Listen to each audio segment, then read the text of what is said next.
Halo Budum, selamat datang di kelas KB dan ini adalah recap random ya. Seperti biasa, gue kan waktu kemarin sempat bikin tuh recap yang emang bener-bener global gitu loh. Cuma buat sekarang kayaknya gue bakal ngambil 4 klip aja, 3 klip dari PH, 1 klip dari Malaysia. Kalau dari Malaysia ya gue anggap klip nostalgia dikit lah, karena ini juga bisa membawa mungkin para pemain-pemain lamanya, hero lamanya muncul kembali. Tapi nggak ada kaitannya sama background, karena background emang bener-bener gambar cuma pemanis ya teman-teman ya. Dan di video kali ini gue pengen lagi dan lagi ya ngejelasin hal-hal yang terkait atau nantinya bisa diimplementasikan di rank games. Jadi ini mungkin menjawab beberapa pertanyaan teman-teman juga soal mungkin kayak Ixia atau mungkin kalau ada Lord harus ngapain. Ya mirip sama recap yang biasa hari Senin gue upload, tapi bedanya sekarang kita ke MPL luar. Dan kalau begitu tanpa berlama-lama lagi kita mulai aja, let's go. Kita awali dari Onyx Philippines melawan RSG Philippines. Yang paling mencuri perhatian teman-teman mungkin adalah kehadiran dari Ixia-nya Eman ya, yang di sini juga teman-teman bisa lihat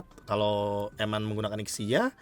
Dan ditambah juga dengan mungkin banyak banget pertanyaan teman-teman kayak kok di PH bisa ya win rate-nya dapat 1 win minimal ya kan, di Indo 0% Ixia. Ya jawabannya jelas teman-teman, Ixia ini hero yang tricky banget, hero yang benar-benar butuh banget syarat, dan syaratnya banyak banget teman-teman. Salah satunya adalah syaratnya perlu 4 pemain yang ada di lini depan Ixia-nya. Kebetulan langsung dipertontonkan sih atau dicontohin sama RSG Philippines, dan juga Onyx Philippines juga kemakan sama gameplaynya Ixia ini. Dan kebetulan Bruno-nya aja kalah zoning, kalah jarak sama Ixia.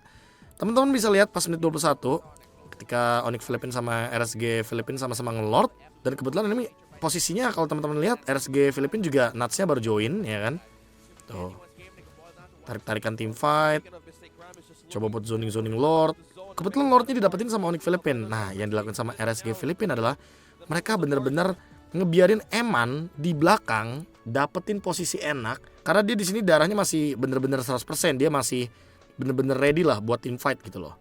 Nah, kalau teman-teman lihat lagi nih, Eman nggak ngapa-ngapain, nggak ngehit, nggak ngeluarin ultimate, nggak ngeluarin skill. Dia baru ngeluarin skill pasca Lordnya didapetin sama Onyx Philippines dan dia dapat posisi. Lihat nih, dia flicker, pop, tiba-tiba, langsung kena 2-3 pemain Onyx Philippines. Bahkan netsnya aja sampai dipukul mundur banget ya kan. Nih, netsnya tiba-tiba udah sekarat. Itu kalau nge-tackle mati sih harusnya si netsnya.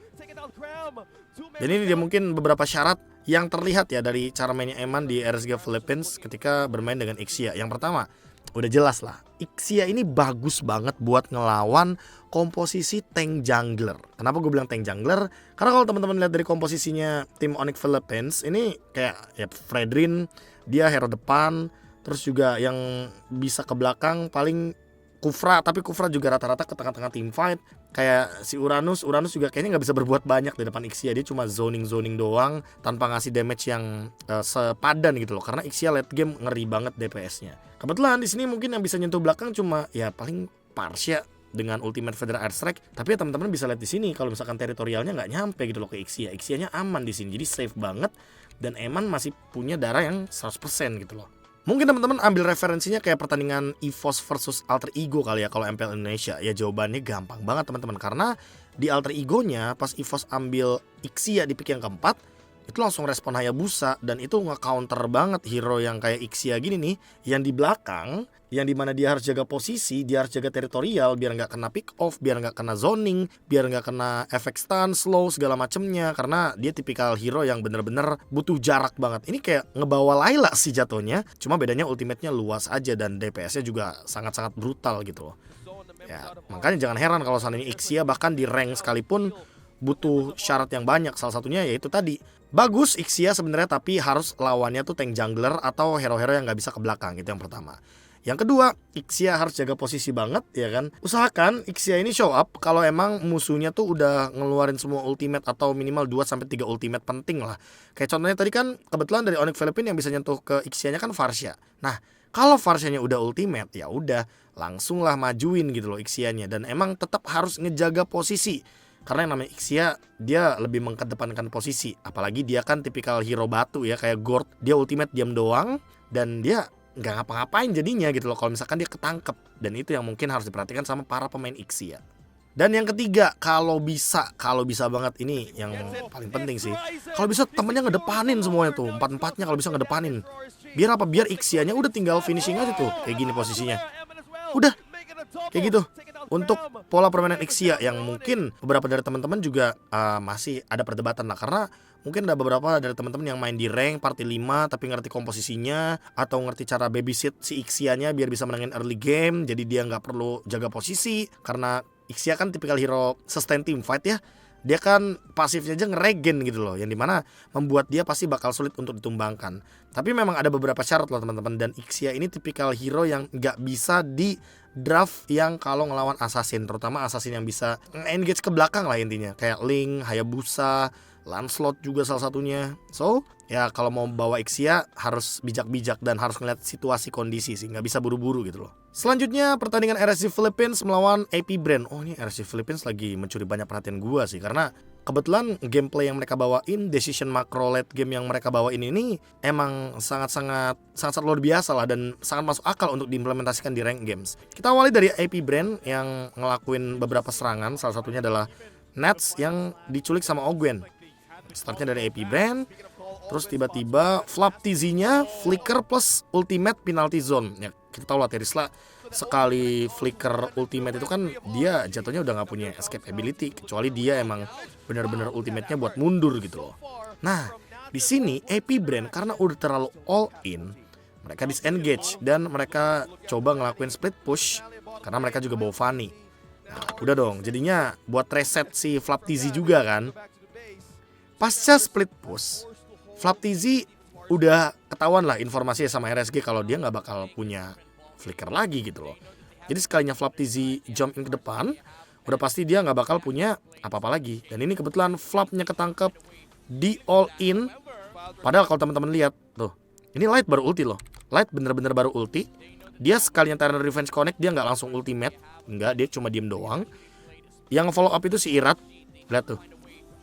Tuh airborne, langsung Fail Requiem dan all in baru di sini. Flap TZ-nya tumbang, Immortalnya pecah, dan AP Brand dapat Lord. Idenya apa? Bahas ini. Idenya jelas lah teman-teman. Kalau misalkan musuh kalian lagi ngelord, musuh kalian posisi lagi winning dan kalian tuh lagi under, apalagi di sini posisinya 7 ribuan 8 ribuan ya. Untuk gap goldnya AP Brand unggul banget. Ya kalau emang kalian dapat kesempatan dan kalian tahu kalau musuhnya ini udah no flicker, info yang mahal tuh no flicker, no purify, atau bahkan no ultimate aja, itu adalah info yang mahal teman-teman. Jadi kalau sekiranya kalian bisa all in musuh kalian dalam posisi seperti ini nih, kayak si RSG Philippines all in Flap TZ, karena dia udah nggak punya flicker dan Immortal juga nggak nyelamatin hidup dia, karena dia ujung-ujungnya tumbang juga ya kan. Oh, di all in, bener-bener di all in. Coba lihat next stepnya teman-teman dari RSG Filipina, malah mereka yang ngezoning AP Brand, karena AP Brand 4 lawan 5 gitu loh. Dan Flap TZ aja matinya semenit. Lihat tuh, Lordnya jadi Lord sia-sia, Lord evolve yang nggak ada guna. Ya udah langsung di zoning, langsung di clear Lordnya. Tuh, malah AP Brand yang kena pressure gara-gara mid lane-nya di push, harus ada yang nge-clear. Lihat tuh, 4 pemain standby di bawah. Pola permainan 4-1 buat defense Lord secara cepat biar Lordnya nggak nyampe ke base turret, karena base turretnya juga udah hancur sih di bawah. Tuh. Jadi kesimpulannya apa teman-teman? Wah ya udah jelas lah. Opsi baru lagi teman-teman kalau lagi nge-lord ya kan, terutama musuh kalian lagi unggul dan kalian punya kesempatan untuk makan salah satu pemainnya, mau itu roamer, mau itu XP laner. Terutama XP laner sih, sekarang XP laner harganya mahal banget. Karena XP laner tuh tugasnya banyak juga, ngebuka setup team fight, bukain rumput, segala macem lah. Rata-rata dilakuin sama XP laner. Jadi kalau misalkan kalian sebagai para XP laner merasa kalian bisa di all in dan kalian bisa tumbang gara-gara musuh kalian udah pada punya item lah, intinya pada 6 item, udah late game, udah sama-sama kuat juga, ya mungkin kalian harus jaga-jaga posisi, karena posisi kalian penting banget, apalagi kalau misalkan tim kalian dapetin Lord. Ya kayak gini jadinya Lordnya sia-sia gitu loh. Selanjutnya ada TNC versus Minana EVOS yang kebetulan, nah ini nih gue pengen notice dari dua tim ini ada dua hal yang penting sih, terutama mungkin untuk TNC dan Minana EVOS-nya, yang dimana mereka berdua kan jatuhnya tim yang emang bener-bener rungkat lah season lalu ya kan buat di MPL Philippines. Cuma buat TNC mereka ternyata bisa memanfaatkan kesalahan yang dibuat sama Minana EVOS. Gue gak tahu sih ini Minana EVOS kok jadi mirip gitu loh sama EVOS Legends. Karena apa? Karena ya ketika mereka lagi leading, mereka lagi dapetin advantage, keuntungan, ada aja tiba-tiba momennya mereka kena comeback gitu loh. Ini salah satunya. Jadi TNC ngelakuin defense dengan maksain Netherrealm keluar. Dan di sini Joy-nya terjebak, nggak punya Immortal. Joy-nya kena Taunt, tumbang. Blazing Duet, segala macam hal keluar. Tapi lihat tuh, yang mati malah Minana EVOS karena mereka kalah kuantitas. Iritel beli Immortal nggak ngaruh, RGM Rose Gold Meteor juga nggak ngaruh. Hesu tumbang ya kan, tapi kebetulan lihat yang dilakuin sama teman-teman dari TNC, mereka push mid lane. Top lane-nya si King Kong ini ngebiarin si Boyat atau si Martisnya ini nggak recall gitu loh, lihat tuh. Di press terus, dilamain lah pulangnya sampai di retry dan sempat ngasih damage ke minion dengan tujuan biar memperlama gerakan minion agar top lane-nya nggak kepush karena bottom lane-nya udah kedorong gitu loh sama Minana EVOS. Dan alhasil comeback tercipta gara-gara apa? Gara-gara emang kebetulan Minana EVOS-nya kalah kuantitas di late game dan mereka juga ke clear wave minionnya secara cepat, secara paksa juga. Bottom lane bisa di end game nggak? Bisa sebenarnya, tapi karena Hesunya 5 detik, ya udahlah defense. Dan lihat ini Joy-nya juga maju sendirian gak ada immortality, baru beli immortality bahkan pas tumbang gitu loh. Itu udah rugi banget. Dia harusnya nungguin dulu sih teman-temannya buat hidup ya kan, baru defense bertiga. Mungkin kalau tadi defense-nya bertiga, gue ngerasa itu Minana EVOS bisa mempertahankan base-nya. Tapi gara-gara lihat Joy-nya maju tanpa ada persiapan apapun termasuk immortality, hilang dia udah. Kena burst juga ya kan. Ya resiko Joy XP teman-teman. Ketika nggak punya vengeance ya dia nggak punya damage reduction, dia nggak punya pertahanan segala macam. TNC, wah ini kemenangan pertama yang menurut gua agak baru ya, karena TNC ini jarang banget menang 2-0. Dan emang kalau kita memperhatikan pola permainannya juga ini jatuhnya nge-punish kesalahan Minana EVOS sih.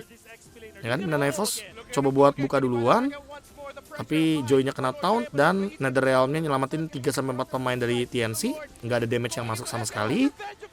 Terus bener-bener semuanya dimakan sama TNC karena emang yang satu offside, yang satu nggak ready immortality, yang satu jadinya nggak punya backup, yang satunya juga udah sekarat gitu loh. Kayak si Kaditanya kan goyong DR, goyong AR ini. Lihat, bener-bener semuanya ada step by stepnya dan nge-punish kesalahan lawan itu bisa jadi poin plus juga kalau kita nge-handle-nya bener-bener ini ya, bener-bener tenang ya. Ini kelihatan sih Minana EVOS-nya bener-bener kayak lost communication. Apalagi mungkin Joy-nya sih, Joy-nya tiba-tiba dia bener-bener maju sendirian, kelihatan jelas banget. Dan di sini juga Martisnya sebenarnya bisa nahan minionnya nggak di posisi kayak tadi sih, bahaya banget soalnya. Yang dikorbanin malah Kaditanya. Tuh lihat. Di sini minion masih jauh ya kan, tiba-tiba Joy-nya join team fight dan bye bye.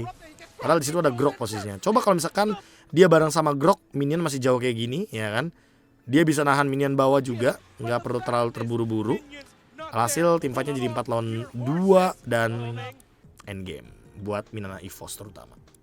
Hal terpenting dalam kesimpulan di klip yang ketiga ini emang yang paling tepat adalah yang pertama ya, lebih tepatnya jangan buru-buru buat masuk ke high ground musuh karena takutnya high ground musuh lebih kuat daripada high ground kita. Yang kedua, kalau emang lagi berusaha comeback jangan terlalu maksain karena sebenarnya TNC juga maksain di sini. Ada fatal mistake yang bisa terjadi kalau misalkan pahit-pahitnya mereka gagal untuk nge-end game. Ya, pasti ke comeback lah. Coba bayangin kalau tadi 3 lawan 4 posisinya, bisa jadi malah TNC yang rugi, ya enggak? Last one ada dari MPL Malaysia, Red Esports versus tim SMG. Dan ini kalau teman-teman notice itu ada Chang'e loh, Stormy pakai Chang'e ya kan. Yang dimana ini dia permainan, mungkin Chang'e Gord bisa kali yang ngelakuin ini. Gua nggak tahu nanti ada hero-hero lain atau enggak, tapi Chang'e sama Gord bagus banget buat ngelakuin ini. Hal paling pertama adalah ketika teman-teman mungkin notice kalau jungler musuh nggak punya salah satu buff penting dari posisi yang jauh dari turtle.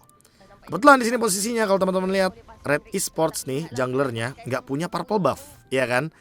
Nggak punya purple buff artinya secara macro play purple buffnya lagi up beberapa detik lagi teman-teman. Makanya kalau teman-teman lihat ya ini jelas banget gitu loh di map. Kalau seandainya purple buffnya juga udah siap untuk dihajar gitu loh sama Fredrin-nya. Sayangnya Fredrin-nya lebih berdedikasi badannya dia untuk turtle, retribution-nya juga jelas untuk turtle. Dan lihat yang dilakuin sama Chang'e, dia muter loh, dia muter jauh banget. Nih di minimap gua zoom, lihat tuh, dia langsung pakai ultimate-nya untuk purple buff. Tim SMG, wow mereka all in dong buat dapetin si turtle ini. Abis dapet turtle, tumbang jungler si tim SMG-nya ini, tapi nggak masalah. Karena apa? Karena Stormy-nya dapetin purple buff-nya Red Esports. Hitungannya jadi untung. Dapat purple buff, dapat turtle buff juga. Turtle buff yang mana bang? Yang shield absorb, ya kan, memperkuat untuk tim fight-nya tim SMG. Terus yang bikin rugi lagi apa? Ya jelas Fredrin musuh, jungler musuh bakal kalah level sama jungler kita. Dan ini yang mungkin membuat tim SMG punya gameplay Chang'e ini juga berjalan dengan flawless gitu loh. Next, ya kan, di turtle yang kedua, apakah mereka lakuin lagi? Lihat kondisinya, sekarang udah beda gitu loh. Red Esports juga mereka ngedeny purple buff-nya dengan cara si Kufranya hadir di bibir dari purple buff. Cuma karena Kufranya harus ngadang lagi di sana, ya kan, di bagian purple buff top lane, yang di sininya, yang setup di turtle-nya jadi minim. Jadi dilema kan? Wah, dilema banget lah bang. Karena apa? Karena kebetulan kalau teman-teman lihat posisinya di sini 4 lawan 3. Kufra baru join, udah segini darahnya dan gak ada cover buat si Fredrin. Ya udah, free turtle buat tim SMG. Permainan objektif, ya jelas karena turtle-nya jadi didapetin 2 kali. Chang'e ada damage apa enggak? Ada sebenarnya kalau misalkan emang winning condition. Untuk urusan high ground juga dia kuat banget. Jadi ya apakah nanti Chang'e akan muncul juga di MPL Indonesia atau bahkan MPL-MPL lain? Kita tunggu aja. Thanks to MPL Malaysia. Sedikit bernostalgia lah sama gameplay Chang'e yang dimana sering banget buat nyuri-nyuri buff sambil ngerecokin lawannya biar jungler musuh miskin. Sekian Budum untuk video kali ini, nanti bakal ada video-video lainnya. Dan untuk hari Rabu ini kemungkinan bakal ada 2 video, cuma mungkin upload waktunya tuh agak sedikit berbeda. Yang satu mungkin pagi, yang satunya mungkin agak sedikit sore ke malam. Dan kalau begitu terima kasih banyak, jangan lupa bahagia. Gua KB mau pamit undur diri, dadah.